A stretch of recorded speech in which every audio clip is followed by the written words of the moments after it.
Hey guys, Chris from the CCS here. Oh, Hey guys, Chris from the CCS here. I complain about everything and I fish twice a year, but hey, check out this carp. I was asked the question, what is my favorite memory? My most prominent memory of carp fishing. And I thought about it for a few days now. And I have to be honest that I don't have one single top memory. I have a collection of good memories, all different circumstances, that I can't choose one. So, I mean, I could describe to you them today. I mean, I've got memories of coming down, planning a little long weekend trip with CCS founder, co-founder Wayne Smith, and plotting out the weekend's actions and activities, and getting down a few days in advance and putting bait in, homemade boilies. Oh, there was one, right over the rig. Putting down homemade boilies and a maize for 3 days prior, and just getting that bait in there and doing the work. Long walk down to the spot. A lot of work getting to the spot.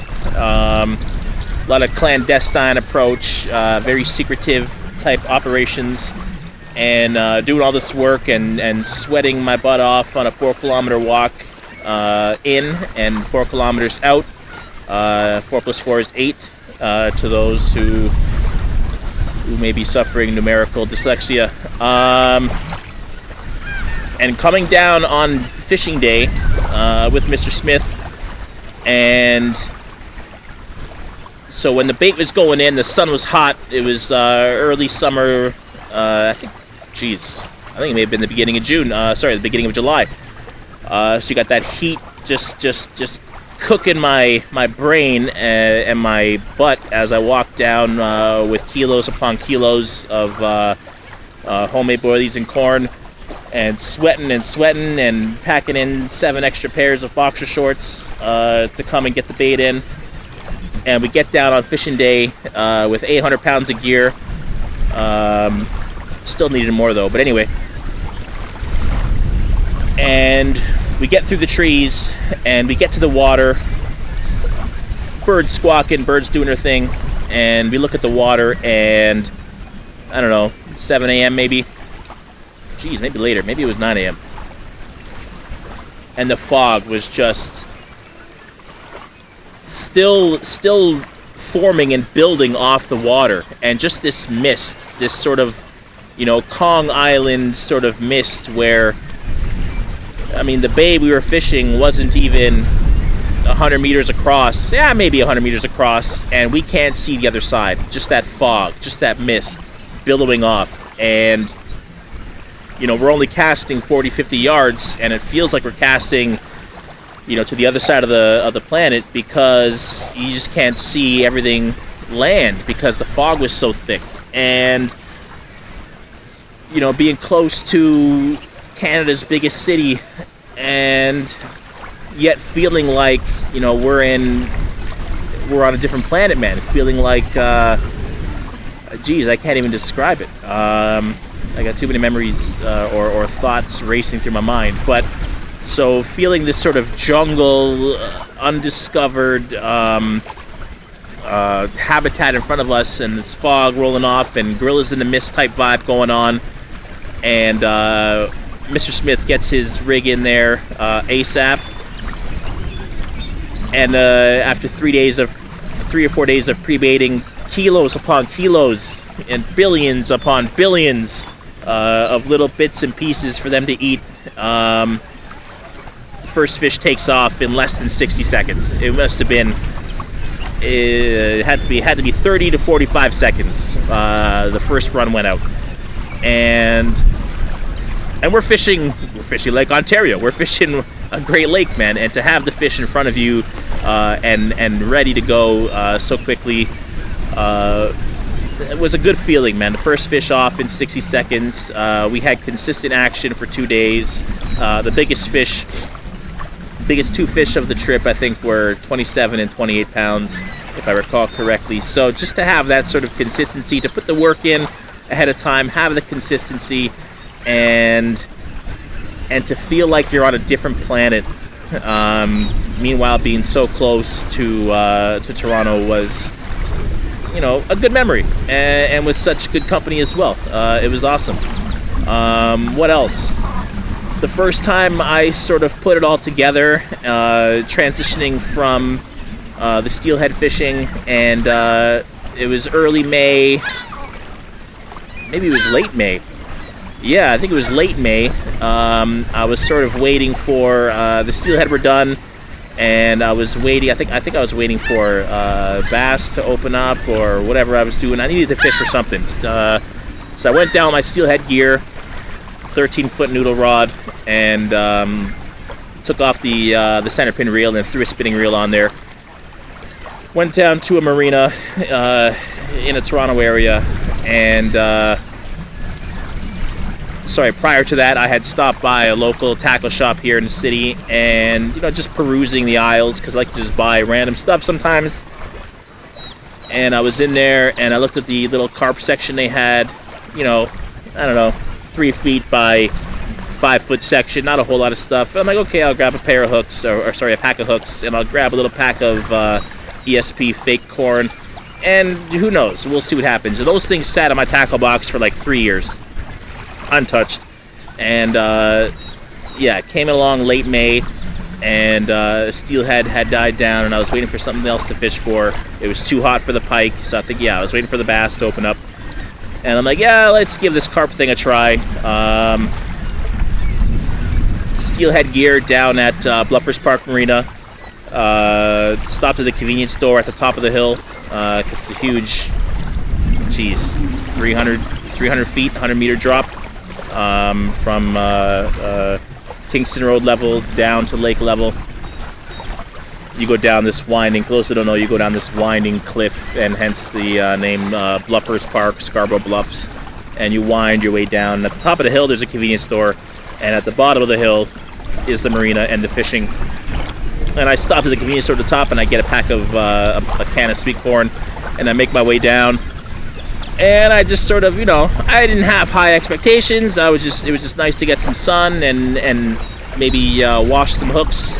And I get down there, and I'm walking the perimeter, and I turn a corner from where the barbecue sort of open grassy area is, and I turn the corner into where there's more shrubbery, and it's more overgrown and a little more difficult to access.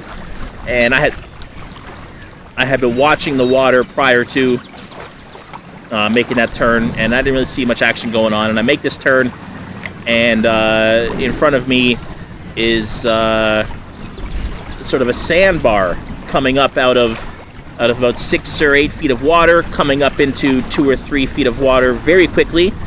Steep draw, like a steep climb. Probably a section, I don't know, 30 square feet, about that, of shallow sand.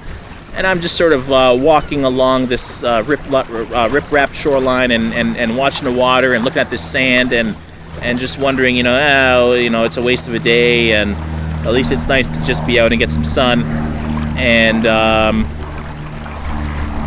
I figure, any spot, this is as good as any spot to get a handful of corn out and some wonky 1980s type fake corn rig. So I open up the can of corn, threw out a handful, threw on this fake ESP corn. I had been watching the Corda videos 2011, 2013, Danny Fairbrass era, and I've been watching these things, and I put together some sort of rig under their discretion or what I could remember from their instructions.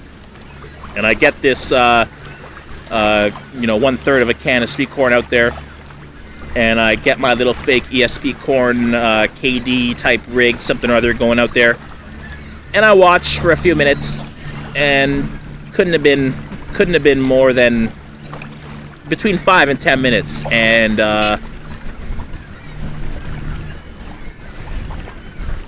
this pod of carp comes up. One big female fish in front, followed by 3 or 4 smaller males, and they just materialized out of nowhere. They just came up from that depth, from that 6-8 foot depth, and just all of a sudden were on the sand shelf, the sandbar. And 10 feet in front of them were my scatterings of sweet corn and my little rig. And you know the feeling. I don't have to describe the feeling. You know, it's gonna happen. I'm antsy. I'm watching this happen. I'm like, oh man, here we go. It's like, this is okay. It's not a waste of a day. Something's gonna happen here. And I'm watching, and I'm watching this female take the lead. We're just like days prior to the spawn, and the big female is in the lead, and you know, 3 or 4, 5 males are in behind her, half the size, and she comes upon all the bait first, and as you know, they're sort of cruising a couple feet above, maybe not a couple feet, maybe 1 foot above the bottom in about 3 feet of water, and she slows down as the males are following her. She slows down, and she just tilts her head down over the sweet corn offerings and the rig there, and I see the lips go, and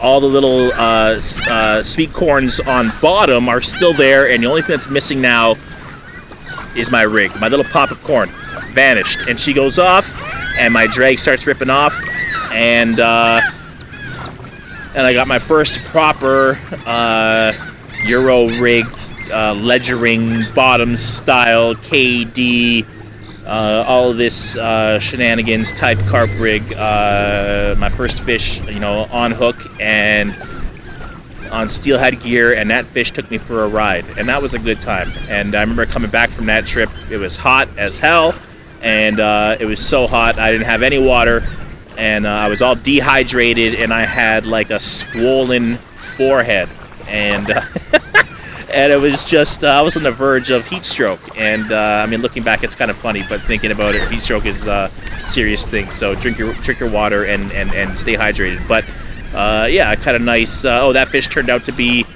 looking back, I would have to rate it at 25 pounds, in and around that neighborhood. Yeah, it was a good time. What else? Hamilton Harbor, doing some homework online, checking out the maps and accesses and all these things, and finding a spot on Hamilton Harbor, and taking out the pontoon boat and paddling across the small section, 100-foot gap of Hamilton Harbor to a little rocky island, which I coined Bird Death Island on account of crap loads of dead cormorants and seagulls. I guess that's where they go to die.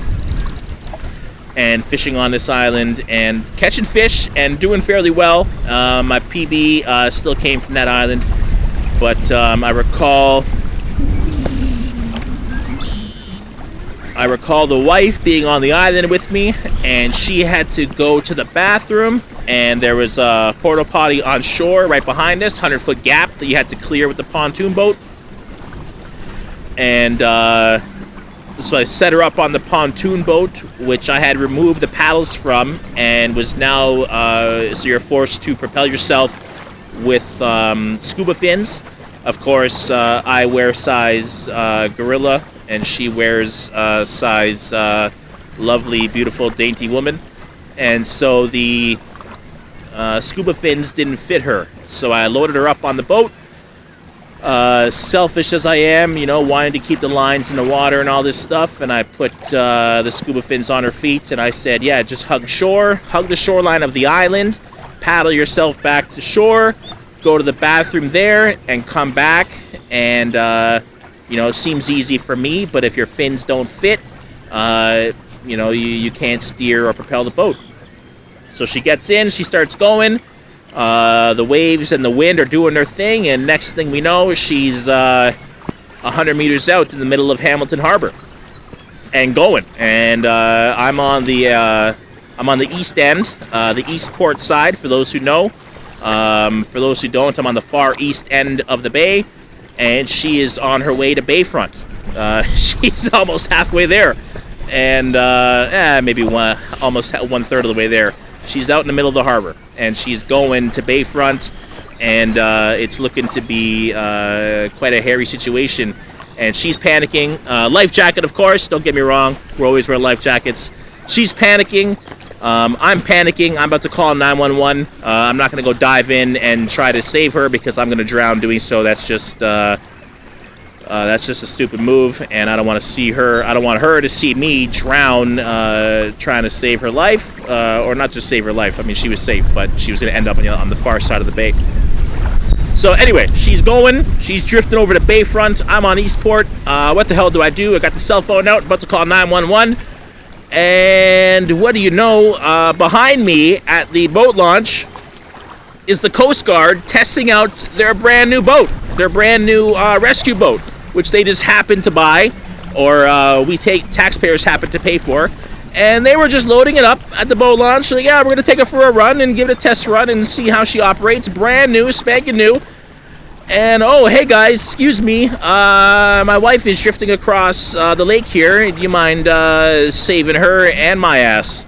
And so yeah, no problem, they said. And they fired up the motors and they scooted on over. And they lassoed her and they brought her ashore. And they gave me a stern talking to, and I had to defend myself and say, hey man, not entirely my fault. You know, I tried to protect her as much as I could. But anyway, yeah, she was gonna drift over 30,000 square meter, more than that. I did the calculation before. She was gonna go far away, and Coast Guard just happened to be there, testing their boat. Picked her up in the middle of the bay, brought her back, and that was a memory and a half right there. What else, man? What else? I mean, like I said, it's hard to choose one. I like going to new spots and trying new things, and there's so many new spots and new things that I've sort of done that I don't think any one sticks out, and especially with a lens in front of me and the nervousness of talking to you guys, my brain just sort of blanks over and I just ramble. So forgive me for any lack of detail or more captivating stories. You know, I don't have any 40-pound carp to talk about or miraculous mirrors to share with you guys or any of those sort of things. But yeah, those are probably my most favorite moments, man.